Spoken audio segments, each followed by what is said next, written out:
Right, here we are again. Welcome, everyone. I'm sure others will be joining us as we get started. So let's do a little bit of practice.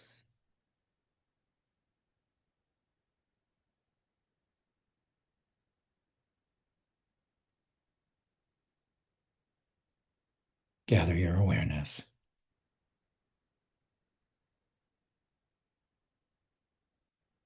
Bring it into the Akasha Guha, the cave of space that is the most sacred temple.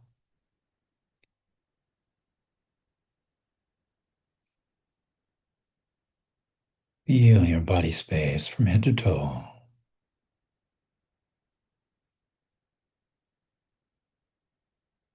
And feel the flow and the touch of your breath. Just watching.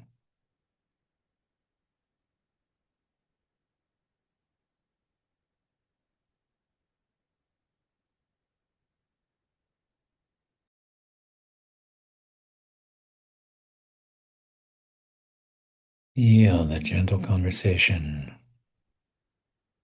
between your universe and the rest of the universe.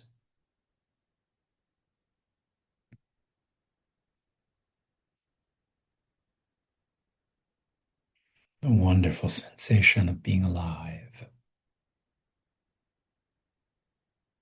As this wave of breath and prana nurtures and energizes every cell. Breathe as if your whole body breathes.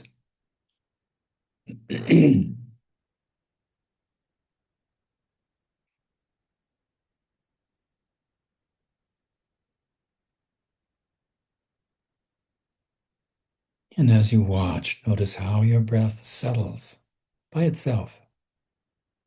As soon as you pay attention, your breath begins to become its natural state. Smooth and long and subtle.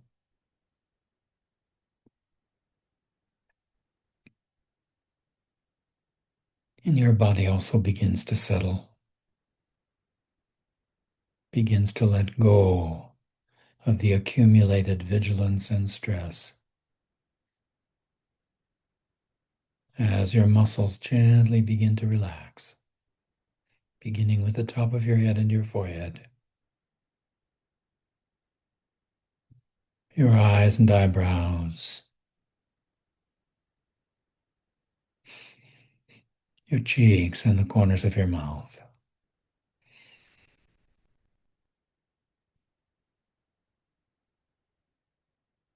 corners of your jaw,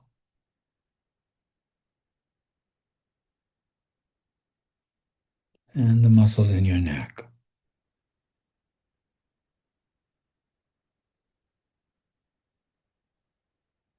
Feel from your throat center through your shoulders out toward your fingertips, through your upper arms,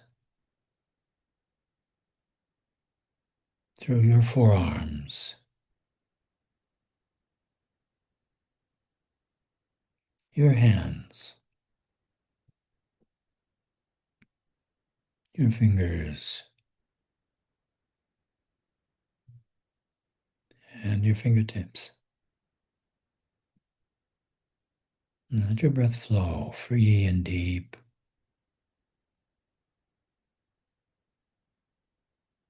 Enjoying the sensation of being alive and present.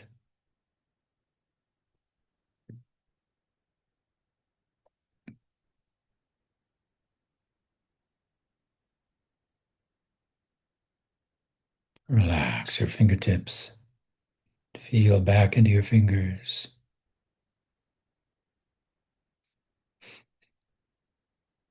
Let your fingers go as if they could just float away.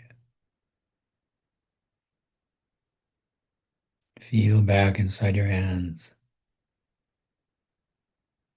and let your hands go.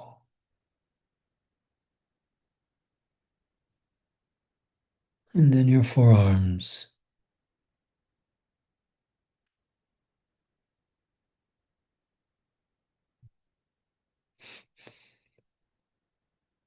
your upper arms,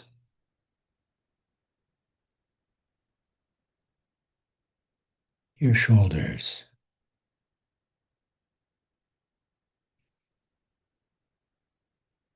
Feel down into your chest. Relax your upper chest and upper back.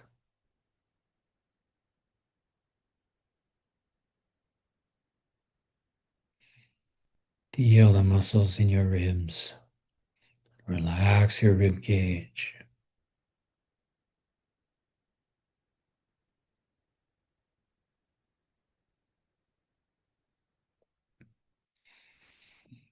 Relax the center of your chest.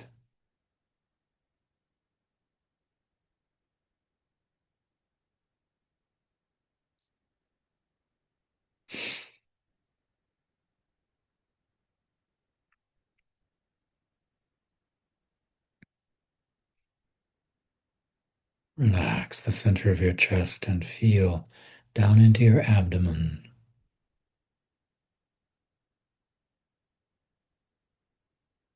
Relax your navel center.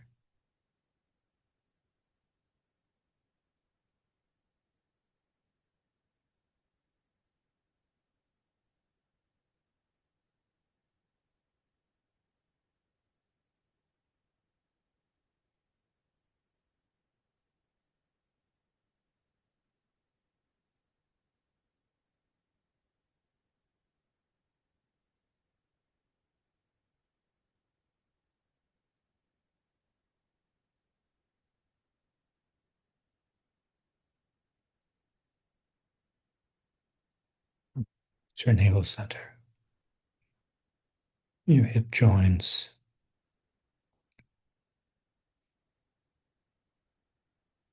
Feel down into your gluteal muscles.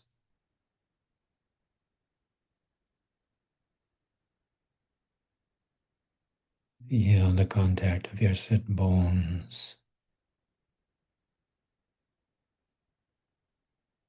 Relax your thighs.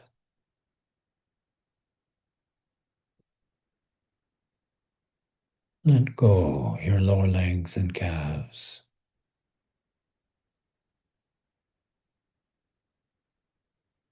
Your feet.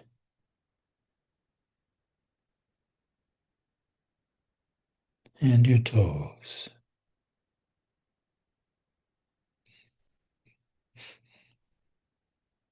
Feel all your toes.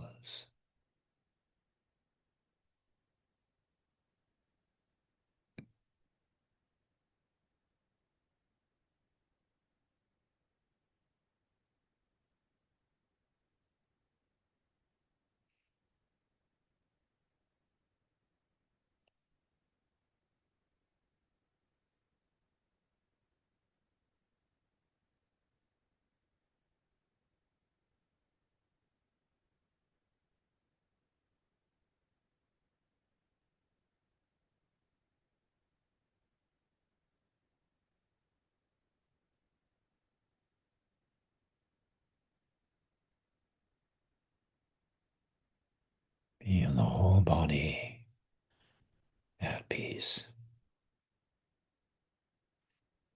Whole body breathing. Wave of breath and prana breaking on the shore of your body.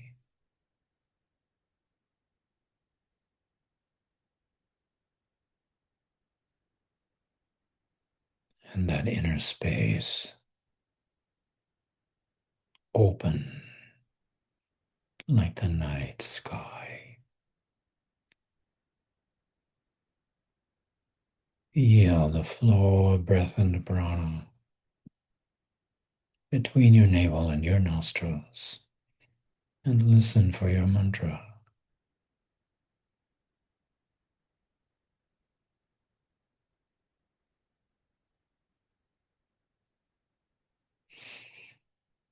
Let it come to you in whatever way it comes.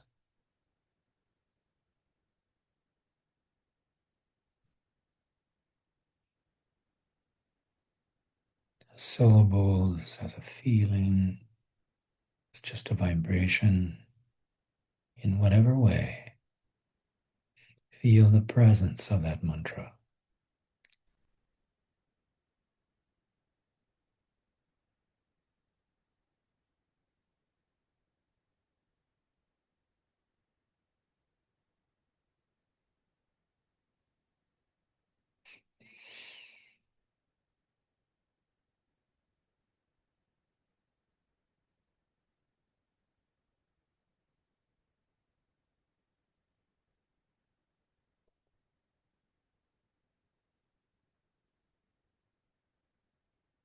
Feel that gentle song, drawing your mind more and more still.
And now,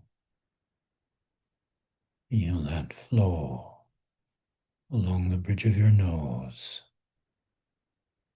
between Ajna Chakra and Nasagra.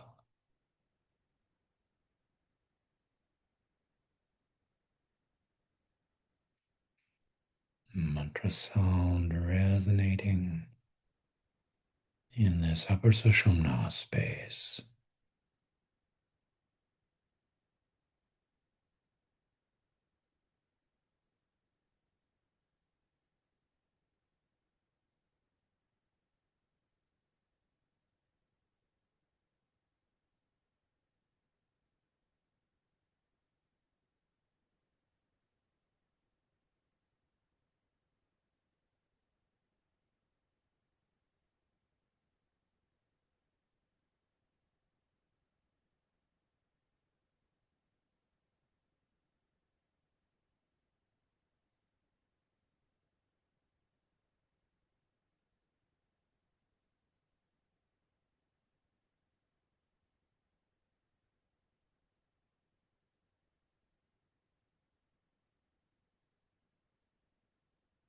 As the breath becomes more subtle, you may notice a spontaneous ujjayi,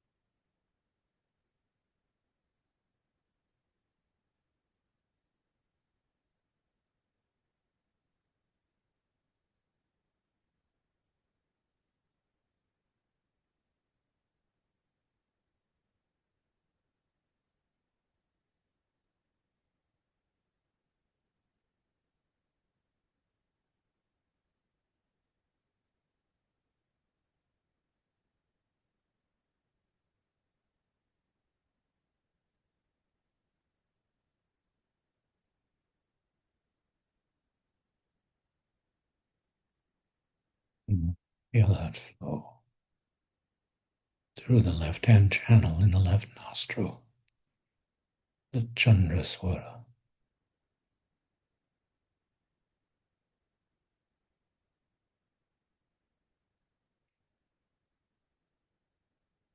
Focusing your awareness on the left channel. Notice any changes in your physical breath.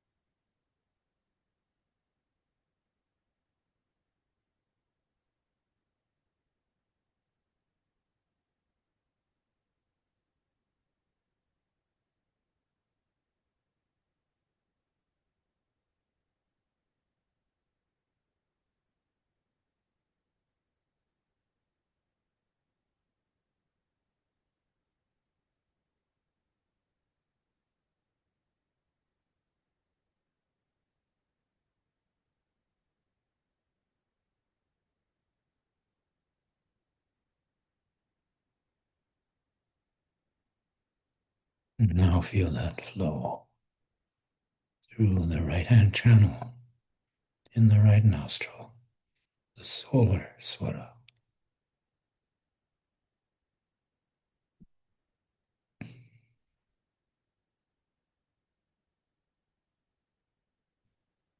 And observe any changes in your physical breath.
Now leave left and right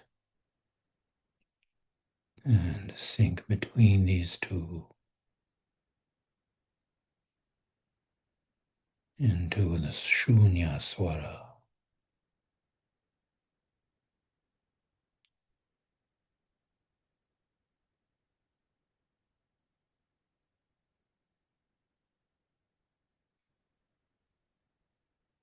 Again, noticing any changes in the physical breath.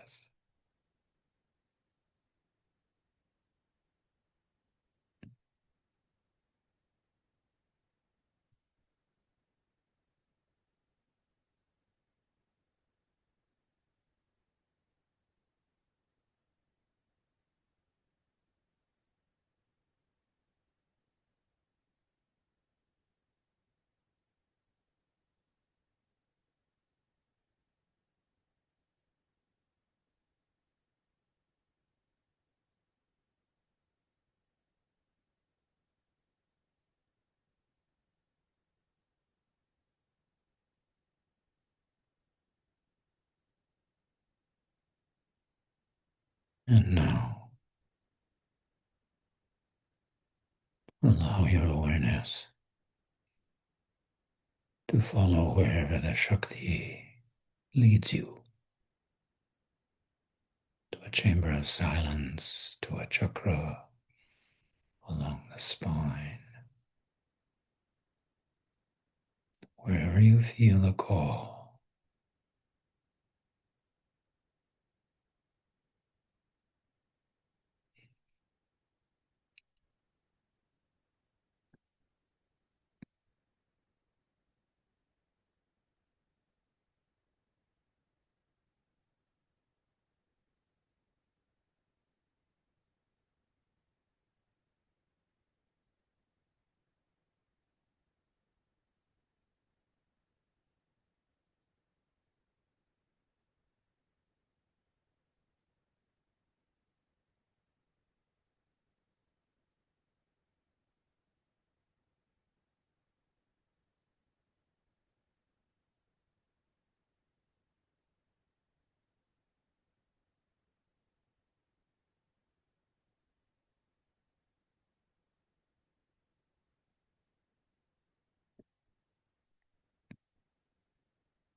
Let the mantra thought again arise in your mind.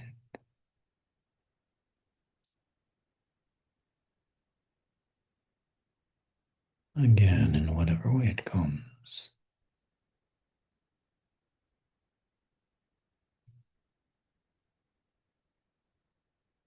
Let it merge in the flow of breath and prana,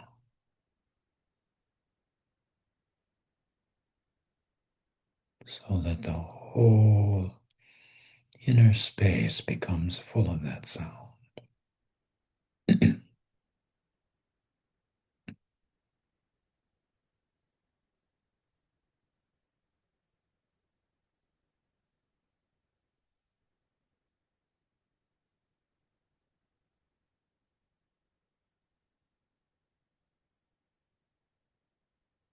And keeping this awareness, let your mind turn gently outwards, bringing your eyes to your palms,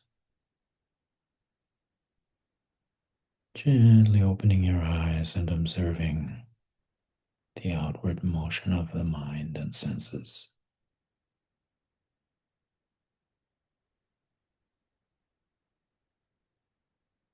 Filling your palms with mental blossoms, fragrant blossoms of gratitude for the welfare of all creatures.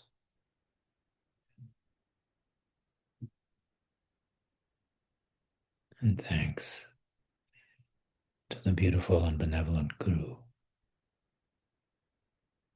linking us heart to heart, coming to us with every breath we take at every moment of our life. Om Shanti, Shanti, Shanti.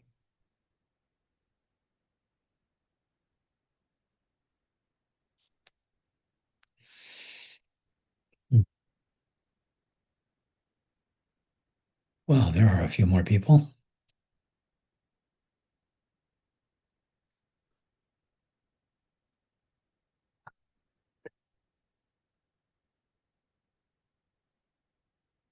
Everyone.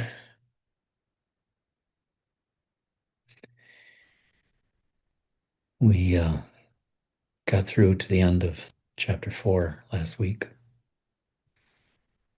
and we got a little bit of an introduction to chapter 5.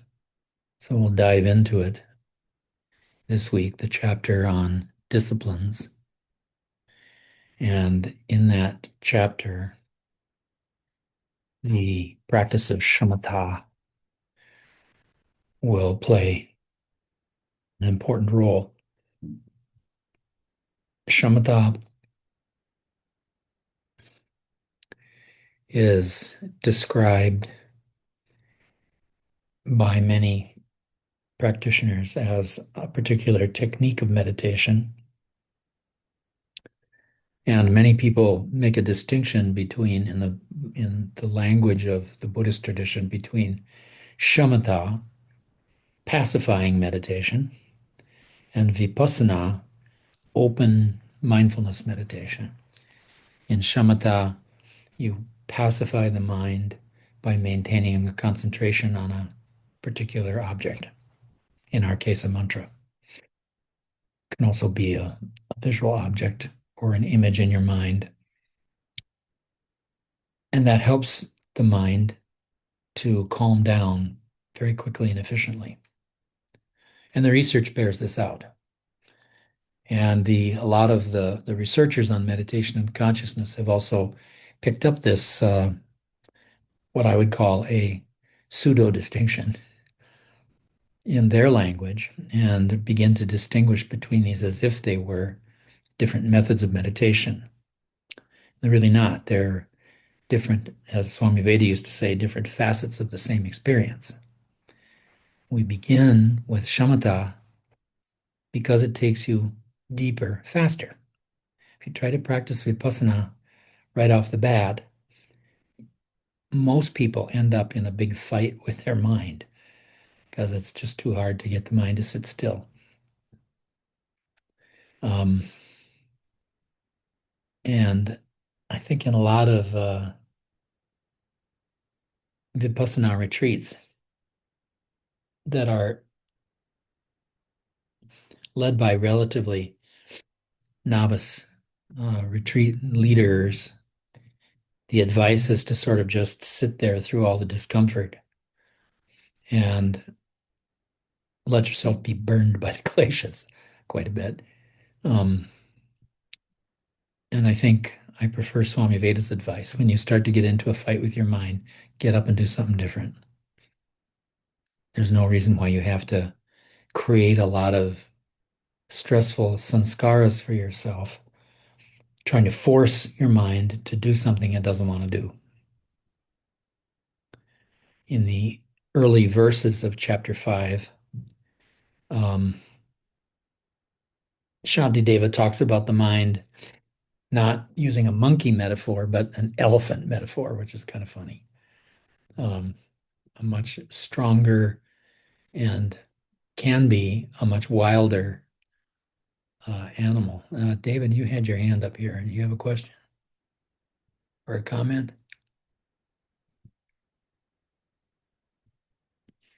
Oh, went away. Okay. Oh, yeah, no, when you said sitting in that fire of the Vipassana, yeah. I did my 10 days right over my golden birthday, my 21st birthday, um, in golden silence. Much of it was wonderful, but pain, oh, and but it was also very healing. I just Sure. let it happen, but I didn't expect the hallucinations that would come up.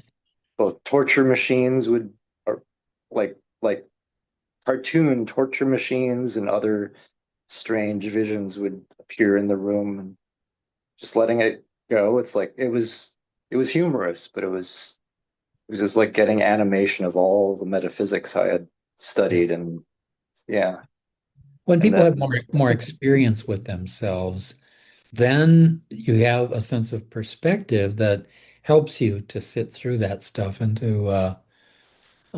to find your way through the physical discomfort and also the emotional and mental discomfort that can be there. For beginners, I think it's asking a lot of people to do that. So think of shamatha and vipassana as being different facets of the same experience. You succeed at shamatha, and it brings you to a capacity. It calms your mind enough so that your mind can be aware in an open way of everything that's arising in such a way that the arising of those sanskaras and the vrittis that they stimulate in your mind doesn't carry you off like a wild elephant. Um, this chapter, Chudran mentions in her introductory commentary, is about discipline and about some of the paramitas that are part of the Mahayana path. And last week we talked about this term paramita. It gets mentioned in the commentary on verse 10, a little further down the road. And the word paramita is often translated or explained as a perfection. Um, the word actually means it's actually not paramita, it's paramita. That first is long. That's a different word. Para just means um,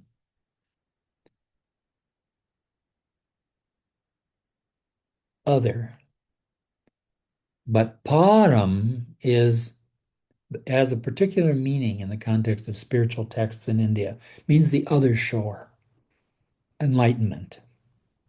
So paramita is the one who has transcended and gone to the other shore.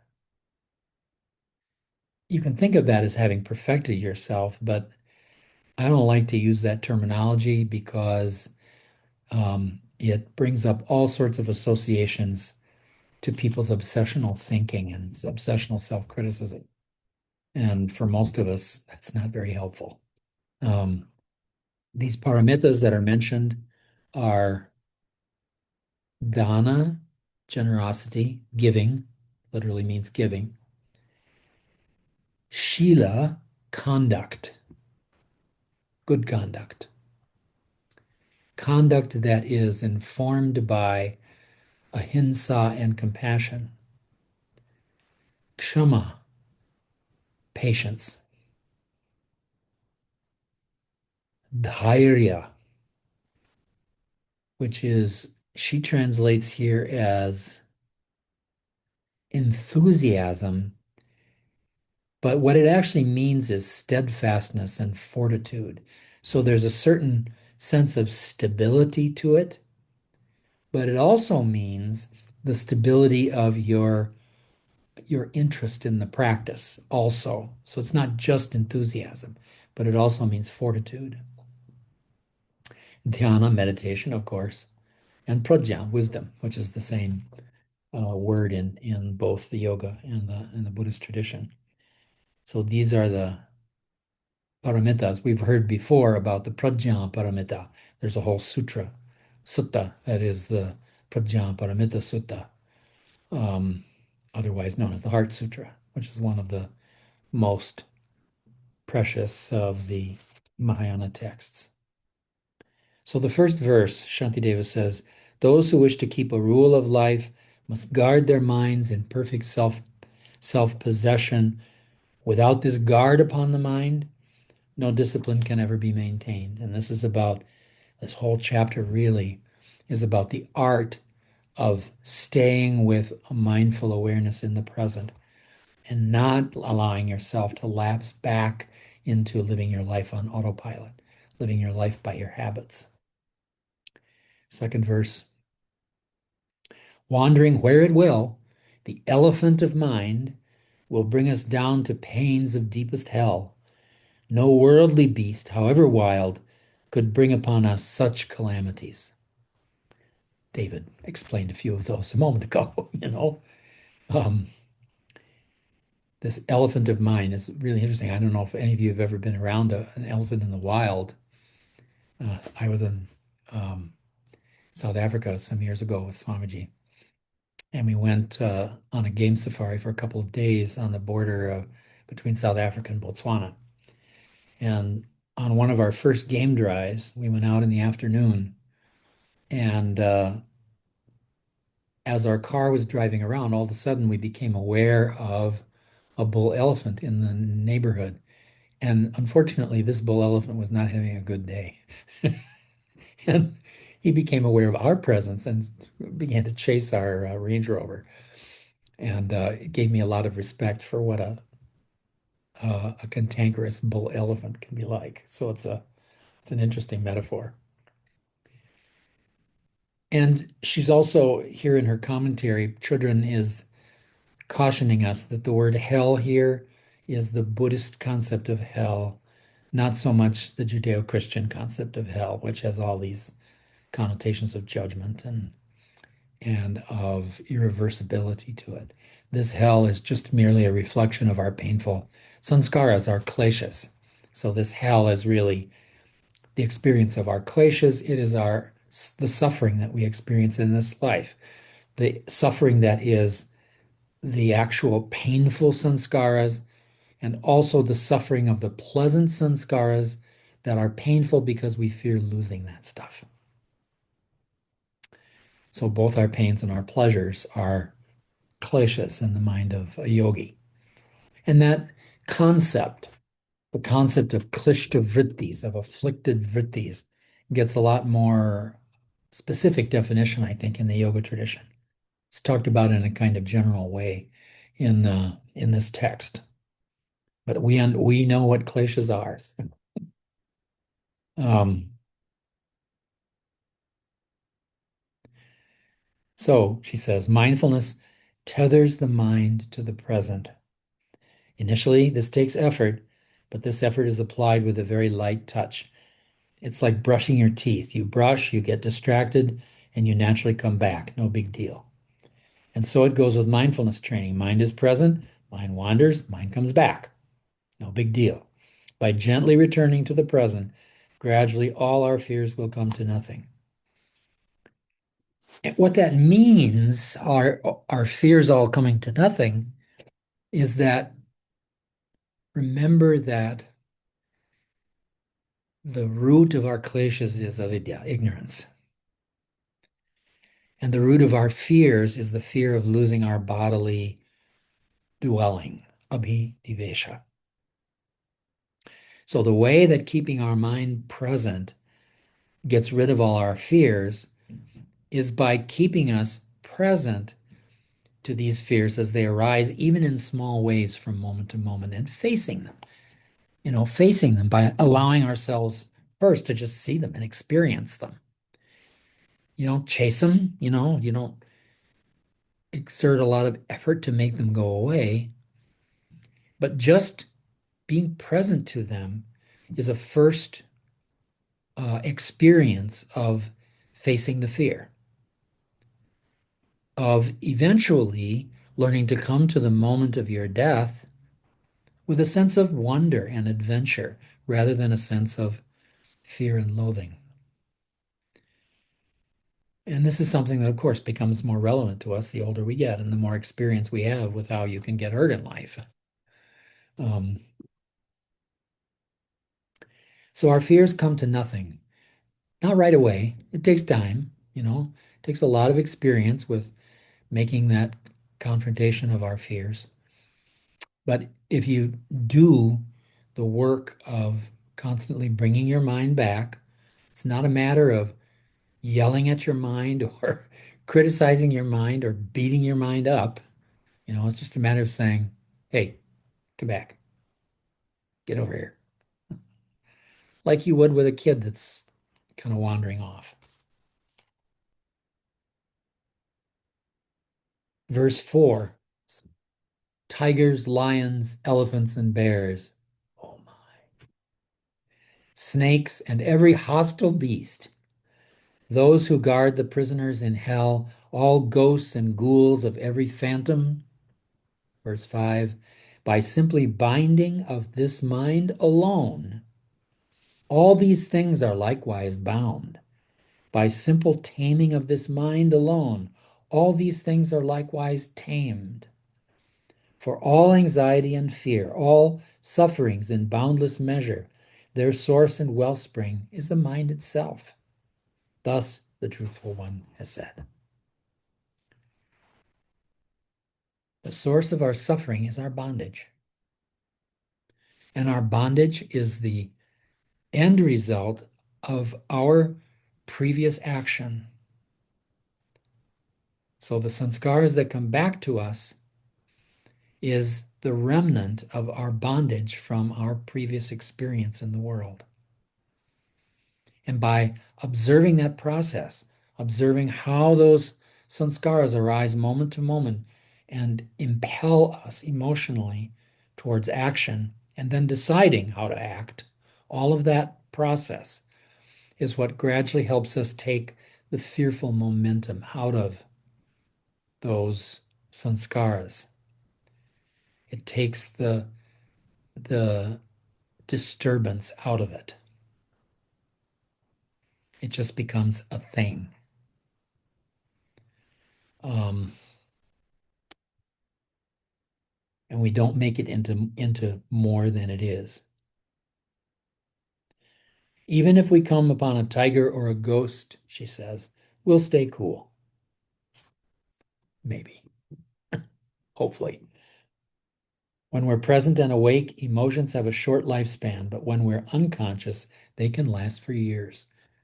How true, right? You can watch those emotional habits that you have come up.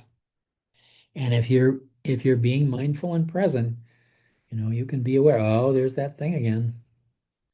I'm reacting like I did to my dad. Doggone it. How can I do it differently this time?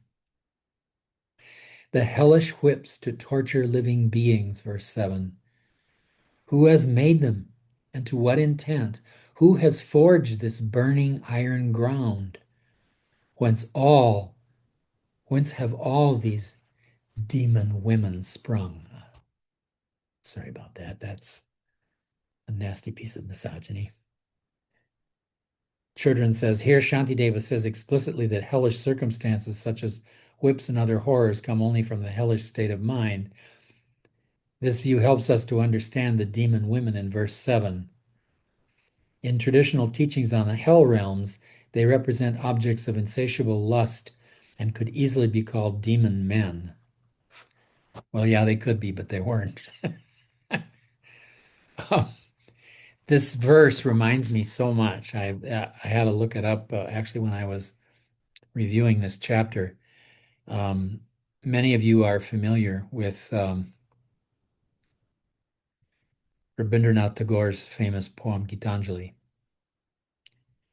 Tagore was an amazing poet in Bengali, which is the modern language that is the closest to Sanskrit, which is why it's what I chose to study in my undergraduate years. And I don't have any of my Bengali left. It all went away, unfortunately.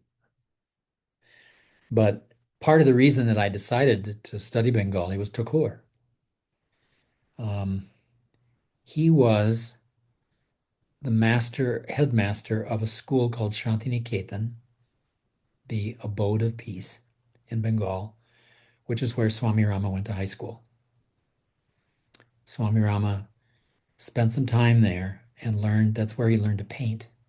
You may have seen all these wonderful paintings he made of Buddha, really beautiful. And and that's where he picked up this skill.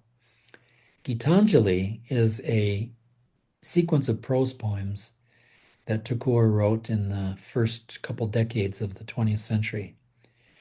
And it's interesting because he wrote them originally in Bengali, but as he became known internationally as a poet, he met, oh, now I can't remember the name, Irish poet. Who's the first Irish poet that comes to your mind? Yates Yates Yeah, or James, yeah, it was James Yeats. Joyce. William Butler Yeats, yes. They became friends. And so Yeats helped Tagore to actually write his Gitanjali in English. So this English version that we read sometimes was actually written by Tagore himself. It wasn't just translated by Yeats, but it was written with Yeats's assistance. And poem number 31 says, "Prisoner, tell me, who was it that bound you?" "It was my master," said the prisoner. "I thought I could outdo everybody in the world, and wealth and power, and I amassed my own treasure house. In my own treasure house, the money do my king. When sleep overcame me, I lay upon the bed that was for my lord, and on waking up, I found I was a prisoner in my own treasure house. Prisoner, tell me, who was it that wrought this unbreakable chain?" "It was I," said the prisoner, "who forged this chain very carefully. I thought my invincible power would hold the world captive, leaving me in a freedom undisturbed." The seeking for power. "Thus night and day I worked at the chain with huge fires and cruel hard strokes.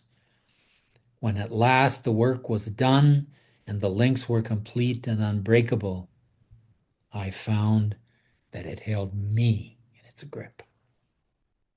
It's another nice expression of this idea of the bondage of a mind that won't stay present. Verse number 8, "All are but the offspring of the sinful mind. Thus the Mighty One has said. Thus throughout the triple world there is no greater bane than mind itself." Now, sinful mind here, again, doesn't mean the mind of people who were born with sin as their original characteristic. It just is describing the habit of the mind to turn back towards pain and pleasure, to become unmindful, to live again in the sort of torturous world of our bondage. So we can just, Basically, egocentric mind. yeah, egocentric mind, but also mind that isn't present, mind that is wandering off. Vikshipta. Yeah, vikshipta, exactly. Um, so verse 9, if transcendent giving is to dissipate the poverty of beings, in what way, since the poor are always with us, have former Buddhas practiced perfect generosity? In other words, if there's still poor people, what good is all this generosity talk? Verse 10, the true intention to bestow on every being all possessions and the fruits of such a gift, by such, the teachings say, is generosity perfected. And this, as we may see, is but the mind itself. It's the same thing David just mentioned. It's that seeking for power.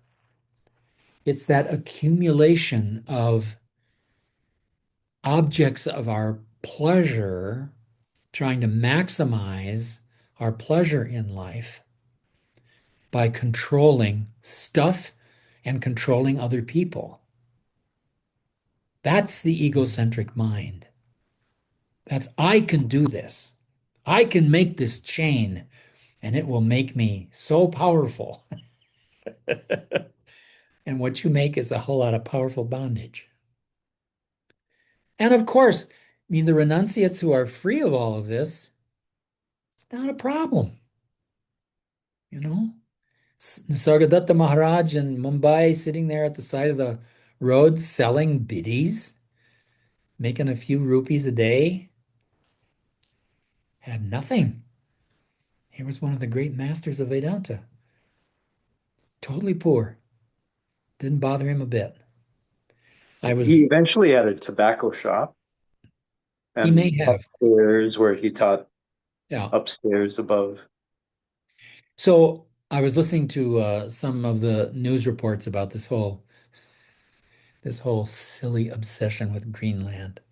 Oh my God. Greenland is going to make us great. Greenland is going to give us national security, right? And I was listening to this Greenlander talking about the whole thing, and she was just totally scornful. She said, we Greenlanders, we don't care about money. If we cared about money, we wouldn't live here. We're all poor.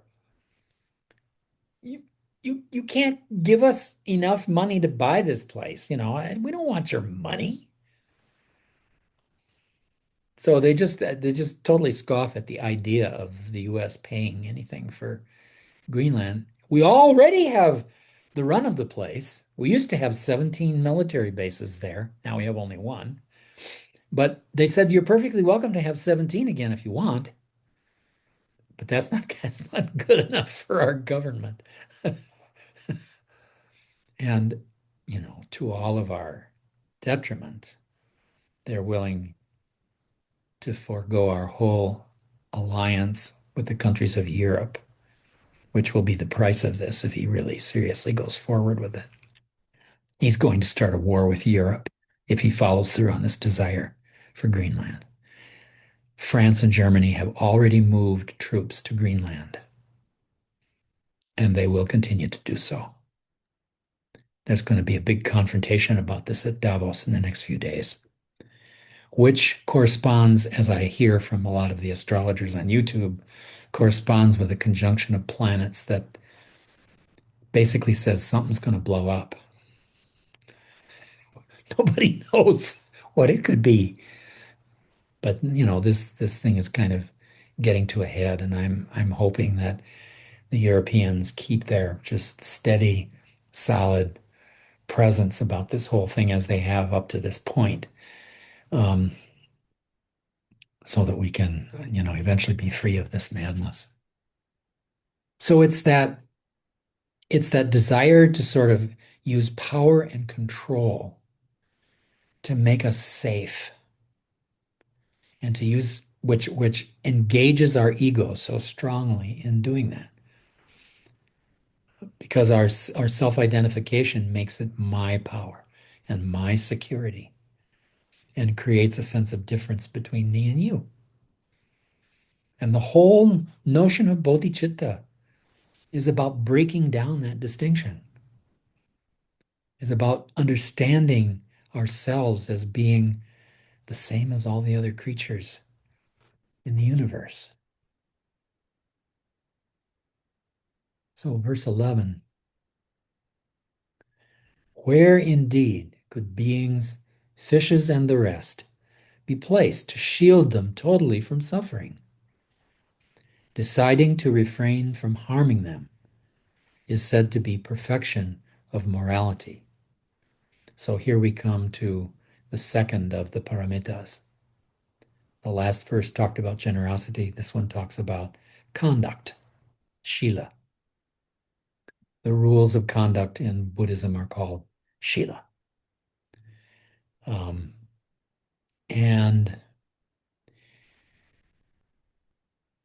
you know, beginning practitioners, same as any spiritual path, will tend to interpret those as mere rules, as rigid rules that you have to follow and you have to make a lot of effort about it. But what Shantideva is saying here is that there really is only one rule, and that rule is ahimsa.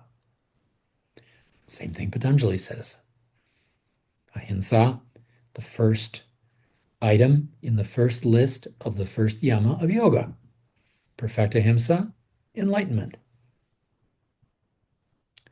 So that's the basis of good conduct, is nonviolence. I think last time you mentioned what Shila was in Sanskrit, a deeper meaning. Well, it Or means good conduct. okay, Any word like that that describes a noun, there's also a level of meaning that's about the ultimate expression of that noun, the best conduct, in other words. And the best conduct is nonviolent behavior, nonviolence. And if you remember from your Yoga Sutras, which we have read so many times, right? What's the fruit of nonviolence? All creatures lose their hostility in your presence. You develop a benevolent presence that is so strong and creates such a field around you that nobody can be angry in your presence. You dissolve the anger of other creatures through the power of your own ahimsa. And this was a quality that Swami Rama's master had in spades. A story about making the cobra go away, and many other incidences. I have a question about it, Yes, about sir. ahimsa. Hmm? When it gets to like subtle, very subtle levels of ahimsa, can it even be calculated? Sure. There's no there's no reason that it can't become, subtly self-reflective. Okay. The ego gets in there. Happens very easily. And this is one of the battles that we have with our mind as we go deeper and deeper into the subtleties of all these practices.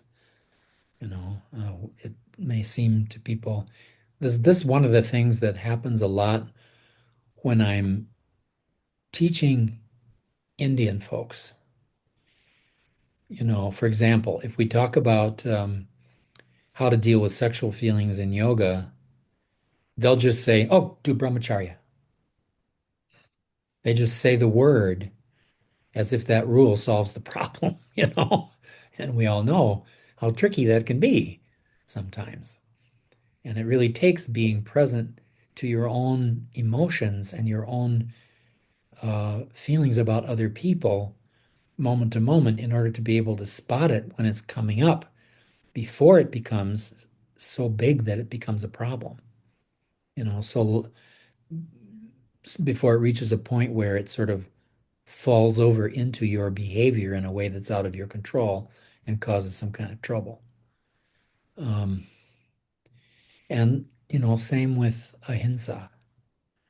There's this whole debate that happens sometimes, that if in the conflict between truth and nonviolence, if somebody is chasing a person and the person runs the other direction, do you tell the truth to the people who are chasing him, or do you tell, no, no, he went that way?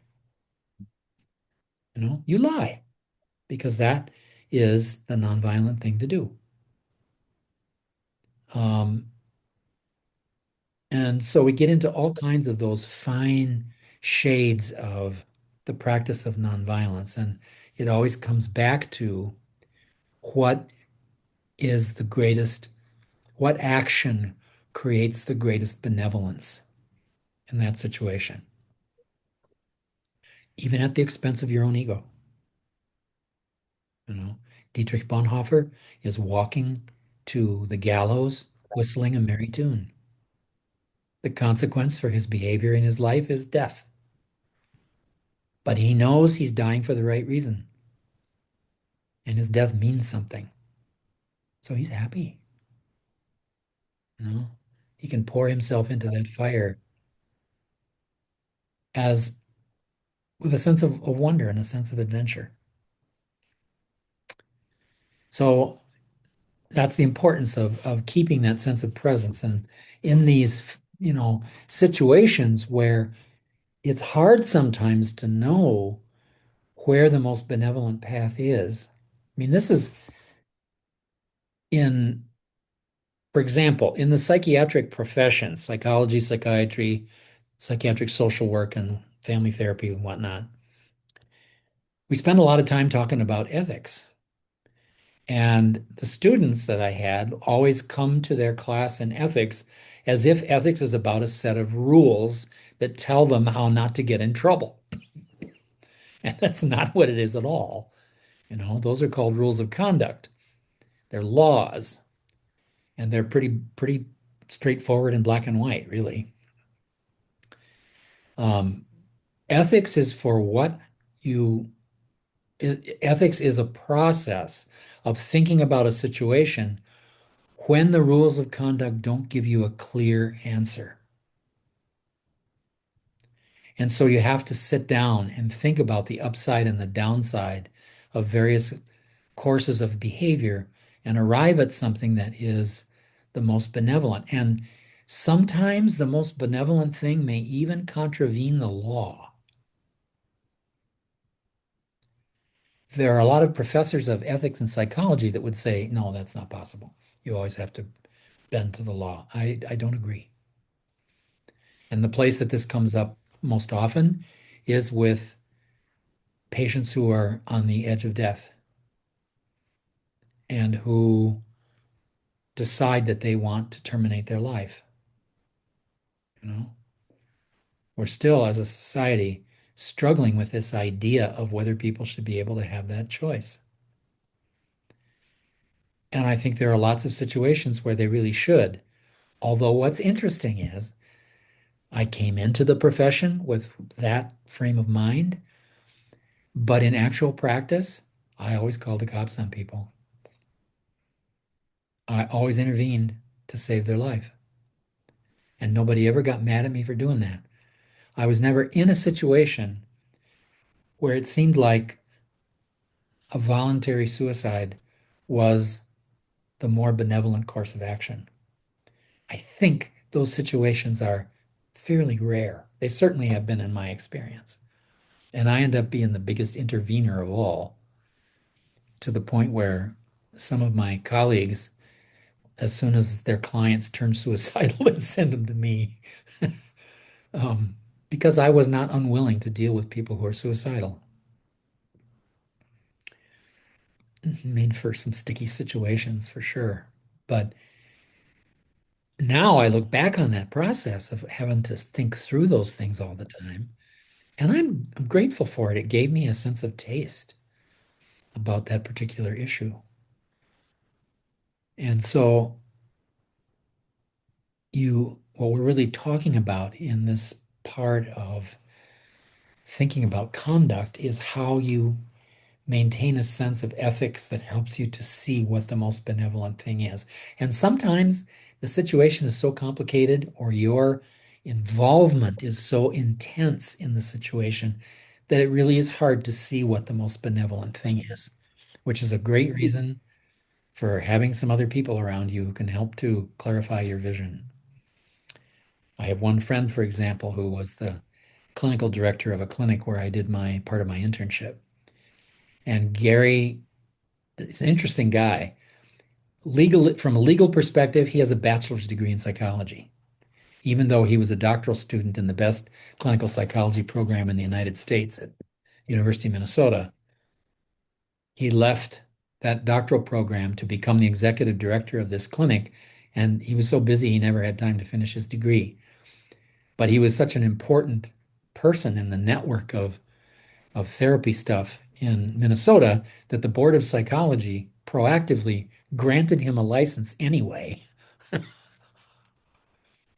And he ended up becoming that clinic is the place that really discovered the reality of psychotherapists sexually abusing their clients and developed most of the therapeutic approaches to dealing with it. So he ended up becoming the preferred expert witness in the entire world on that subject. So he never did go back and finish his degree. But because of all of that difficult experience that he had, he was so creative at being able to think outside the box in one of these ethical problems. So whenever I got stuck, I would call Gary.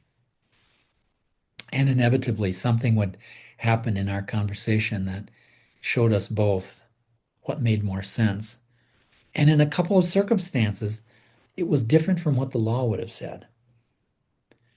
As far as I'm concerned, that's okay. You know, if you really are doing good ethical reasoning,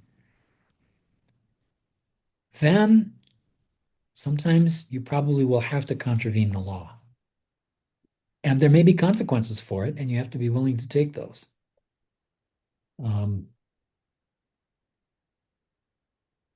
Especially when you said about you were mentioning about our government doing what it's wanting to do with Greenland and other, and yet it's our government for the people by the people. But is it? I mean, it's been twisted or it's been well, infiltrated in a way. that's a great And point to bring up, David, because I was listening to a talk by a historian recently who made the point that all of us old hippies who grew up in the 70s and had these dreamy notions of, that sort of follow along with the opening words of the Constitution about what we could build by way of a society where people were actually equal and where we could have a benevolent life with each other, even if we were very different from each other. He said, you people have unfortunately forgotten that the strain of white supremacy and racism and authoritarian tendencies is something that was there from the very first moment that white people set foot in North America, and it will always be there. It is never going away. There is no way that the we the people dream we have will ever win out and vanquish the other part. So don't even think that way. He said, look in recent history how much of a backlash there has been to the election of Barack Obama. This Trump stuff is largely a reaction to Obama's election. That's how strong and how severe the strain of white supremacy and racism is in American culture. And if we lose track of that, we're in trouble. We're going to stay in trouble. So we have to constantly keep that in our mind. And it's just like what Shanti Dev was talking about. We have to stay present all the time. We can't let ourselves go back into the dreamy habits of our democratic imaginings. We have to realize them, we have to figure out a way to help them happen here and now so that over the great span of time, many more lifetimes than ours, these can become the habits of humanity. But it's going to take, like Swami Veda used to say, he said it all the time, it takes 1,000 years to change a culture. Companies talk about changing their culture overnight. That's baloney. That doesn't happen. Ridiculous. Ridiculous. It takes a long time to change a culture, to change the way people are cultivated, the way that their minds are shaped by the language, by the symbols, by the network of relationships in which they live. So it takes remaining present to all this stuff for us to be able to create a more benevolent world and a world where people can live with some sense of equality. And we're in a very difficult moment that way. We've swung pretty far in the other direction in the last few years. And we're at a point where we need to remain steadfast in taking nonviolent action to correct the situation. And it's so important that people not lose their balance in that process because that's just what those other folks are hoping for. And, so far, people here in Minnesota have done a decent job of keeping their balance for the most part. There have been some slip-ups. But the vast majority of people have done a pretty good job. Yesterday, some activists interrupted a church service where one of the clergy people in that church happened also to be the head of ICE, the head of immigration in the city of St. Paul. And they disrupted the service and just sort of blew the whole thing up in an effort to sort of make people aware of who this guy was. And it was a pretty violent intervention, I think. And the public certainly has responded to it in that way. And this is one of the things that we suffer from sometimes in America. The reformers get so zealous that it goes way over on the other side. And you know, the people on the right politically have a legitimate complaint about that. And we have to correct that tendency in our behavior in order to. So, this business of staying present it's not easy personally. It's not easy in our lives that we have to live, but to think about doing it politically in a large group, that's tough. That's really tough. And the way you do it is by exercise of compassion and making relationships. That's why, I think back with the nostalgia that everybody else has for Senator Wellstone, because he was so good at doing that. His best friend in the Senate was Jesse Helms, for God's sakes. Oh, that horrible right winger. And they got more legislation passed together. Amy Klobuchar kind of does the same thing, our current senator. And I'm hoping she doesn't run for governor because we need her so badly in the Senate. She's such a leader in the Senate by her behavior, or Sheila. So, anyway, enough of that. We could easily digress completely into politics and lose our way. Well, Stoma, just to support what you said, Yeah. this morning I was reading uh, Martin Luther King Jr.'s Nobel Peace Prize acceptance speech. And um, he said, after he acknowledged that he learned about nonviolence through Mahatma Gandhi, but he just uses the term India, not Mahatma Gandhi. Talks about the people of India. But then he says we have to learn, and this is my point here, to root out oppression and violence without resorting to oppression and violence. Yeah. Beautiful. Beautiful. And you know who turned him on to Gandhi? This is a little plug for my people. Bayard Rustin is the person who made him aware of Gandhi's work. Bayard Rustin. Baird, Bayard, Oh, Bayard. He was a gay man who he actually organized the March on Washington where King gave that famous speech. He was a really important leader in the movement, and he's sort of been de-emphasized over the years because of his sexual orientation, but he really contributed significantly um, to the formation of the principle of nonviolent resistance in American culture. Um, and yeah, King was just a wonderful example. The other person I think of all the time is John Lewis. John Lewis was a part of every demonstration that he could find. He went, he walked, he sat down, but he never beat anybody up. He never allowed himself to become hostile. He got beaten almost to death on the Edmund Pettus Bridge. Um, but he never bore a grudge about it, which was just so remarkable, so remarkable. Um, so I think it's really important to remember that aspect of King's work, especially on this holiday. For those of you that aren't in the United States, this is an actual holiday here in the US.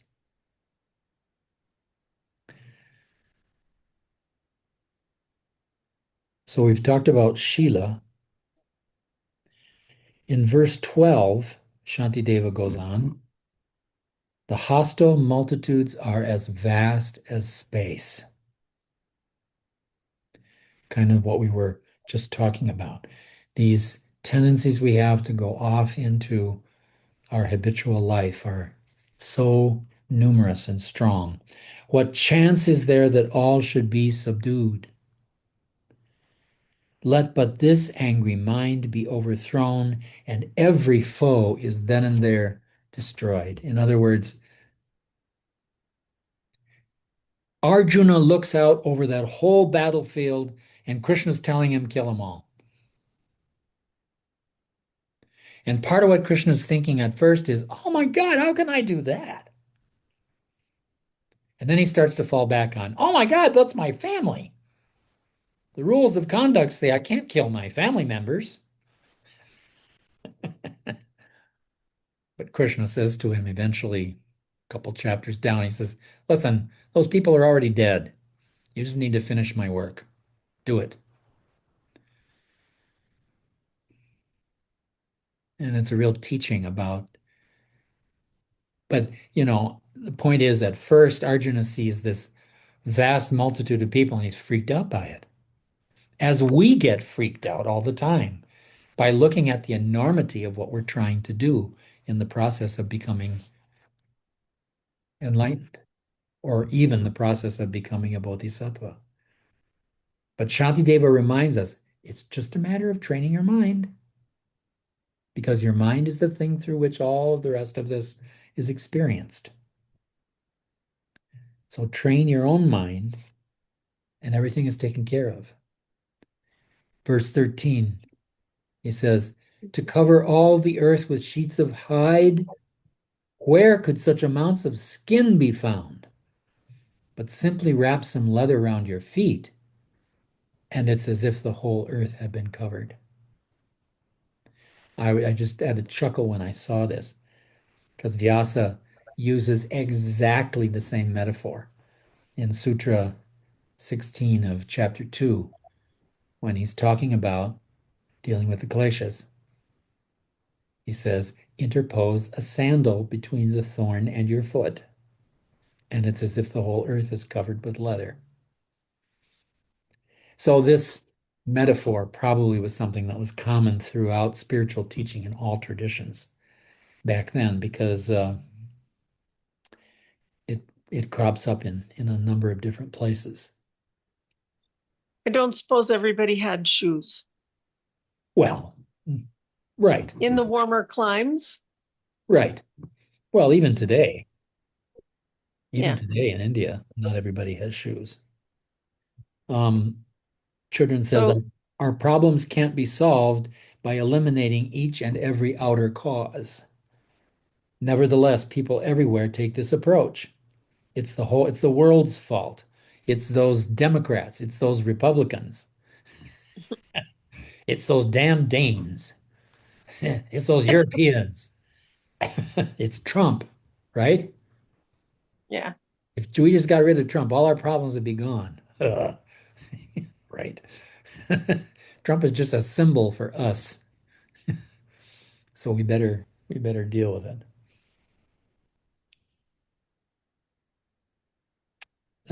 Verse 14. Likewise, we can never take and turn aside the outer course of things, but only seize and discipline the mind itself. And what is there remaining to be curbed? Once we curb the destructive tendencies of our own mind, the rest is taken care of. Because, remembering again the sutras on nonviolence, when you've managed to do that, when it's established in your mind, you have a field of peace around you that automatically pacifies any hostility in your presence. It's like that presence that Swami Rama had, for those of you that had a chance to be in his physical presence. I mean, our our elephant mind was always afraid of him. Is he going to yell at me? Is he gonna say something about my personal life in public, which he did all the time with people, stuff like that. So there were lots of fears people had. But then there was the time when he would just attend to you. It was like my last conversation with him in 96. Totally stupid conversation. When did you come? How was your trip? You like the ashram? Are you sick? It's, but how he attended, how he watched you when you were having that stupid conversation. It calmed your heart, you know, made you feel better. Same thing with Swami Veda, that wonderful, generous, compassionate, empathic soul of his that he so generously shared with other people, to the point of getting kind of a reputation with those who sort of like the tough side of Swami Rama. Swami Veda could dish it out too. He didn't do it very often, but he can do it. Verse 15, a clear intent can fructify and bring us birth in lofty Brahma's realm. The acts of body and of speech are less. They do not generate a like result. The clear, stable mind enables us to create a personality that will take us to the highest of the subtle worlds. And it's a matter of just training our own mind. Verse 16, recitations and austerities, long though they may prove to be, if practiced with distracted mind, are futile. So knower of the truth has said. Right. So you can do your practices by the rules. And if all you do is do them by the rules, then sooner or later you're going to get into some kind of self-denial that becomes counterproductive. So again, even in terms of how you conduct your practice and austerities, it's important to have a sense of presence and mindfulness about how you're doing that. If on my fast days I start to feel deprived, I'll have some hot milk with some honey in it, which is within the rules of my fast, but it helps to deal with those moments when somehow the lack of nutrition is going too far in the relationship between me and my body. Same thing for your sitting meditation. You don't have to struggle with pain in your knees to the point where your osteoarthritis gets worse. You can sit in a chair. And I did this just this morning with somebody. We were sitting at the meditation center doing a mantra diksha. And this poor guy is only in his 30s, but he was having so much trouble sitting there on the bolster. And I said, "Would you feel better in a chair?" And he said, "Yes." So we went and got a chair. It was much better. So, practicing your practices with that same sense of presence. And if you're doing a good job of that, the fruit of it is silence and stillness, stillness of the body, stillness of the mind. If that's increasing, you're doing well. I did my 90-day silent retreat in 2008. And at that time, I still had an active therapy practice.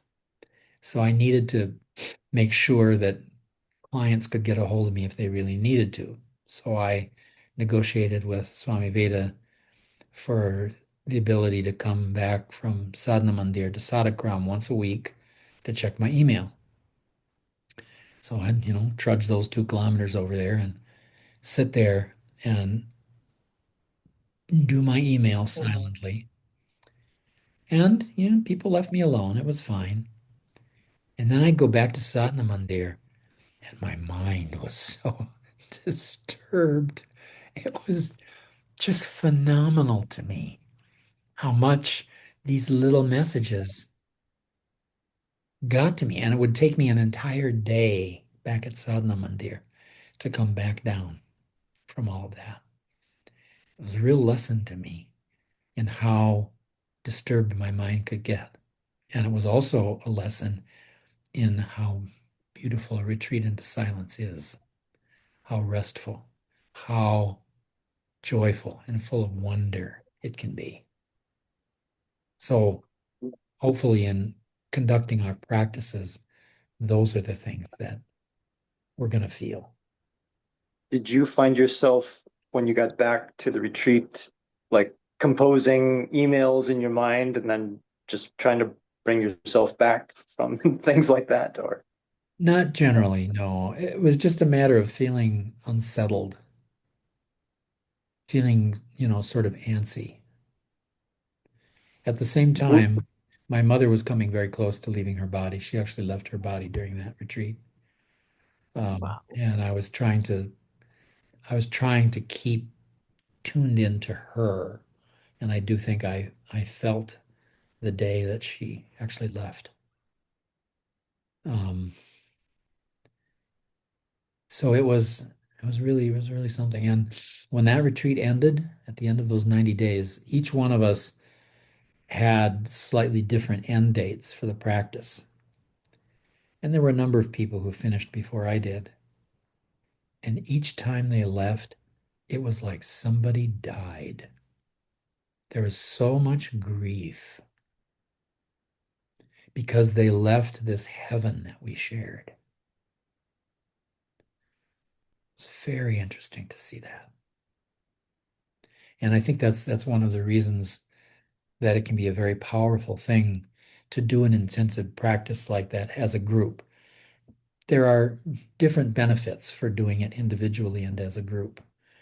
But doing it as a group is something that really, really creates a sangha, a kind of unbreakable bond. Because, I mean, just like being in the military, you've experienced something with other people that is outside other people's experience, something really unique. I felt that particularly with my sister, Helen Che from Korea.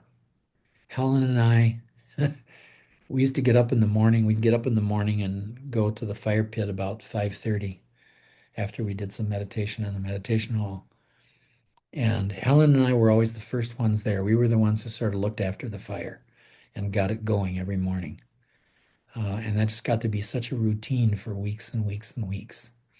And it was a real pleasure to sort of do that with each other. not a pleasure. It was a joy to do that with each other. And so when she left, I felt a little lost. Um, so, we all do these silent retreats. Mostly we tend to do them individually, but think about doing them communally at some point. There are some communities that we have, for example, in Europe, particularly in Hungary and Lithuania, to a slightly lesser extent in Greece or in Italy, because the Italian group isn't that they don't do one every year. But in Hungary and Lithuania, we did these retreats with people every year. And it was so interesting because, we sort of thought people would eventually kind of cycle through that group and gradually more people would learn to do this practice. Well, everybody always came back the next year. So we had the same group coming and it just got bigger and bigger and bigger. And I think if you're ever in Europe in the summer, think about doing one of these. They're usually like 10 days. There's one in Hungary that happens every summer and one in Lithuania that happens. And for those of you from Minnesota, Lithuania is a lot like Minnesota. It's a lovely country. So, And I noticed that there's one in Netherlands in the right. fall. Yeah, that's right. That's right. So Thanks, it, Norma. would that be connected at all or no? Or Yeah. that? Yeah. No, that's absolutely. I used to do that every year. And do you know if I could find out whether Ashutosh would be at those? He'll be at all of them. Okay.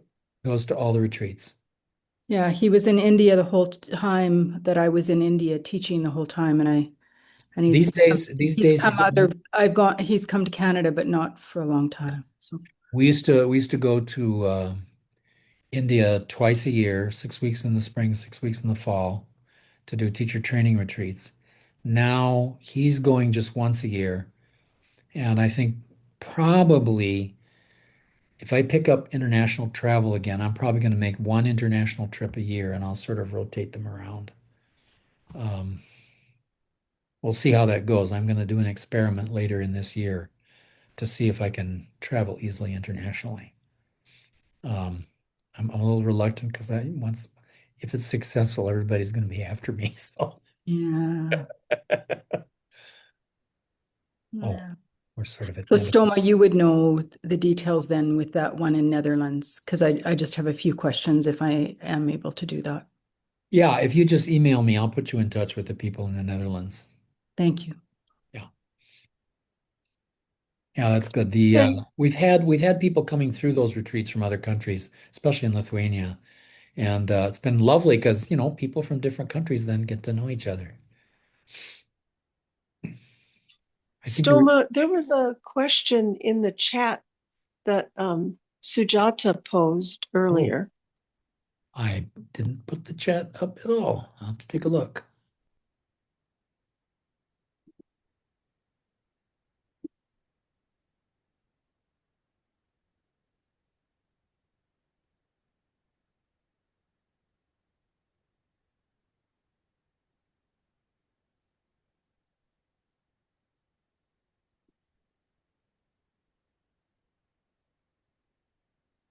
She asks from a karmic perspective to decide to help someone die, is that a white or black sanskara? Well, the only answer to that question, Sujata, is it depends. It depends on if it's coming out of a genuine sense of compassion, um, self-compassion on the part of the person who is losing their body, and both compassion and self-compassion on your part. That makes the sanskara brighter. To the extent that one's ego gets involved, that's going to make it darker. So even though Patanjali talks in terms of black sanskaras and white sanskaras, they're kind of gray. It's a matter of shades of gray. It can be a white sanskara. It can be a pure thing to do. It can be a selfless gesture, particularly with somebody that you're very attached to.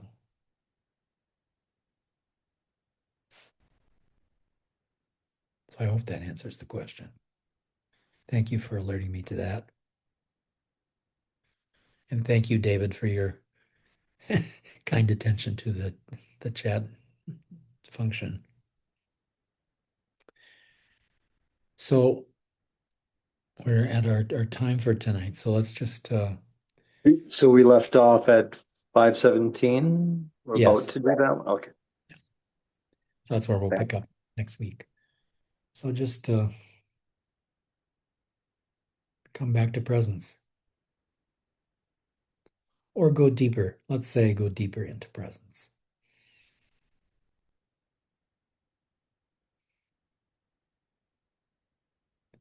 Let the sense of wonderment and joyfulness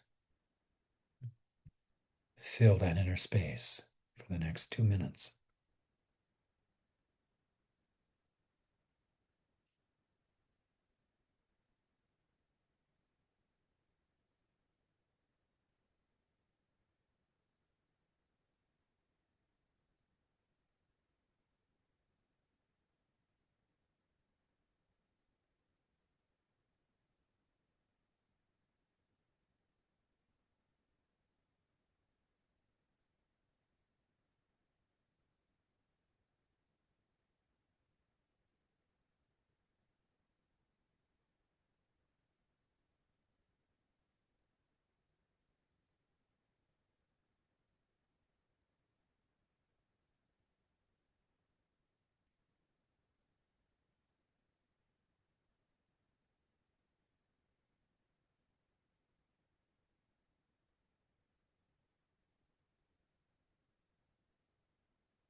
Om Tat Sat.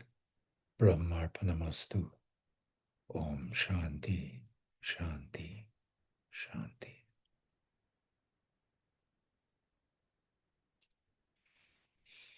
Thanks, everybody. See you next week. Have a wonderful week.